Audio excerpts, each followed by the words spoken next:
নায়িকা হলেও কাপুরের লাইফ কখনোই ছাড়বেন না শাম্মী ইসলাম নীলা। এমন স্পষ্ট বার্তা দিলেন মিস ওয়ার্ল্ড বাংলাদেশ 2023-এর চ্যাম্পিয়ন নীলা। টিকটক দিয়ে শুরু ফ্যাশনের মঞ্চের রাজত্ব, এরপর নানা রকমের পোশাক নিয়ে কাজ শুরু করেন ফ্যাশন ইনফ্লুয়েন্সার হিসেবে। নীলার ভাষ্য, ব্র্যান্ড প্রমোশনই এখন আমার সবচেয়ে বড় সময়ের বিনিয়োগ, এটা আমার প্রধান আয়ের উৎস।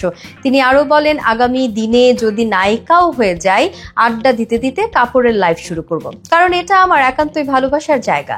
সেলিব্রিটি চ্যাম্পিয়ন্স ট্রফির এক সাক্ষাৎকারে সাংবাদিকদের তিনি এসব কথা বলেন। এদিকে সেলিব্রিটি ক্রিকেট লিগে অংশ নিতে যাচ্ছেন নীলা। এখন ব্যাট হাতে মাঠে নামার প্রস্তুতি নিচ্ছেন জনপ্রিয় সব তারকার সঙ্গে। সিয়াম আহমেদ, মেহজাবিন, শরীফুল রাজ থেকে শুরু করে গিয়াসউদ্দিন সেলিম সবাই থাকছেন 4 দলের এই প্রতিযোগিতায়। এবারের আসর সেলিব্রিটি চ্যাম্পিয়ন্স ট্রফি নামে মাঠে গড়াবে 5 মে থেকে। 2 বছর পর আবার আলোয় ফিরছে তারকাদের এই ক্রিকেট যুদ্ধ।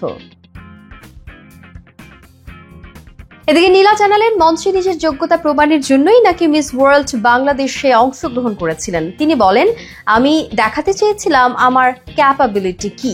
ভবিষ্যতে যদি মনে হয় আমি কোনো জায়গায় যোগ্য, ইনশাল্লাহ আপনাদের সামনে আবার হাজির হব। নায়িকা, ইনফ্লুয়েন্সার, ক্রিকেটার শাম্মী ইসলাম নীলা যেন একার হাতেই বহু চরিত্রের গল্প।